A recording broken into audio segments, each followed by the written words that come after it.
नमस्कार, स्वागत है आपका संवाद 365 में। आपके साथ मैं हूं दिग्विजय सिंह चौहान। उत्तर प्रदेश में क्या कुछ चल रहा है, आइए नजर डालते हैं उत्तर प्रदेश की खास खबरों पर।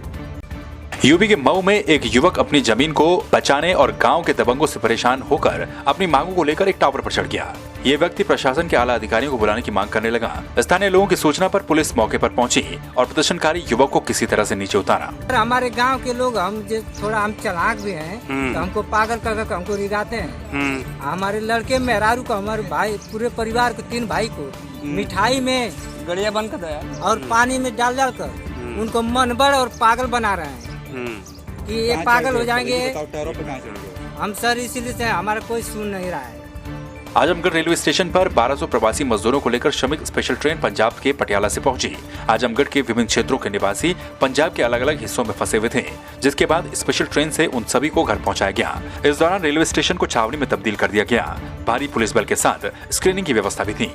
कुल 5 ट्रेनें यहाँ के लिए एलोकेटेड हैं, जिससे हमारे करीब 5 से 6 हज़ार मजदूर आने वाले हैं। अभी पहली ट्रेन आ रही है, इसमें 1200 करीब लोग हैं। हमने करीब 47 गाड़ियाँ लगवा रखी हैं। ये आएंगे, उनका हेल्थ चेकअप होगा, उसके बाद उन गाड़ियों से बैठा के ट्रेन पे। कौशाम्बी में सोशल डिस्टेंसिंग का ख्याल रखते हुए जेल में बहुत से कैदियों को पैरोल पर रिहा कर दिया गया। अब यूपी के कौशाम्बी जेल प्रशासन ने कैदियों की इम्यूनिटी पावर बढ़ाने के लिए और अवसाद को कम करने के लिए योगाभ्यास करवाना शुरू कर दिया। अब सुबह होते ही नित्य क्रिया के साथ जेल मैदान में कैदी एकत्रित होते हैं और सोशल डिस्टेंसिंग का ख्याल रख के 1 घंटे तक योगा करते हैं। कारागार कौशाम्बी में डीजी जेल श्री आनंद कुमार साहब के दिशा निर्देश पर लॉकडाउन अवधि में बंदियों को अवसाद से बचाने और बंदियों की इम्यूनिटी पावर बढ़ाने के उद्देश्य से कारागार में प्रतिदिन सुबह 6:30 बजे से 7:30 बजे तक बंदियों को योग अभ्यास एवं योगासन कराए जाते हैं। कौशाम्बी में सड़क दुर्घटना में 18 प्रवासी मजदूर घायल हो गए। ये लोग क्वारंटीन सेंटर से अपने घर जा रहे थे। अजवा क्वारंटीन सेंटर से ये सभी लोग निकले थे, जिसके बाद बेकाबू होकर एक छोटा हाथी वाहन दुर्घटनाग्रस्त हो गया। पुलिस ने ग्रामीणों की मदद से घायलों को अस्पताल भिजवाया, जिसमें 6 लोगों की हालत गंभीर थी। एक पिकअप का चालक जो है अपने भाई और अपने एक दोस्त को लेने अजवा गया हुआ था। वो वहाँ से लौट रहा था कि देखा कुछ लोग पैदल आ रहे हैं और सहानुभूतिवश उसने अपनी गाड़ी पर इन लोगों को बैठा लिया।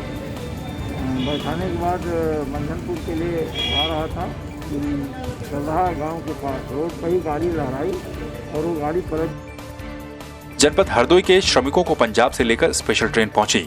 इसमें करीब 1200 श्रमिकों को लाया गया। ट्रेन में बड़ी संख्या में महिलाएं और बच्चे शामिल थे। स्टेशन पर डीएम और एसपी सहित जिला प्रशासन के आला अधिकारी भी मौजूद रहे। इस दौरान सभी का स्वास्थ्य परीक्षण भी करवाया गया।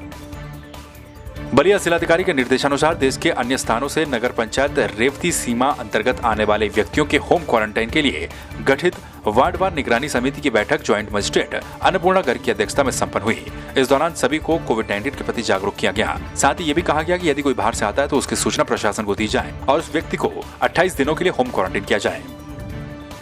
उत्तर प्रदेश के हापुड़ में शुक्रवार सुबह नेशनल हाईवे 9 पर तेज रफ्तार का कहर देखने को मिला। यहाँ पर तेज रफ्तार के चलते 3 लोगों की मौत हो गई।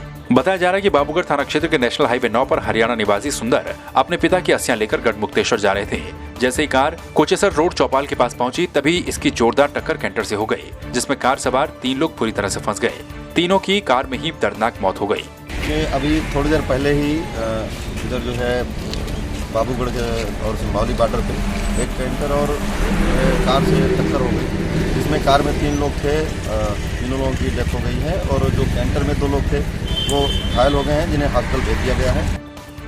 फतेहपुर जनपद के ग्रीन जोन में शामिल होने के बाद यहां पर कोरोना का पहला मामला सामने आया है। शुक्रवार को जाफरागंज थाने के नयापुरवा गांव में एक व्यक्ति कोरोना से संक्रमित पाया गया। इसकी पुष्टि प्रयागराज के मोतीलाल नेहरू अस्पताल ने कर दी है। वहीं मामले के सामने आते ही डीएम संजीव सिंह ने बिंदकी तहसील के इस गाँव को कंटेनमेंट एरिया घोषित कर दिया।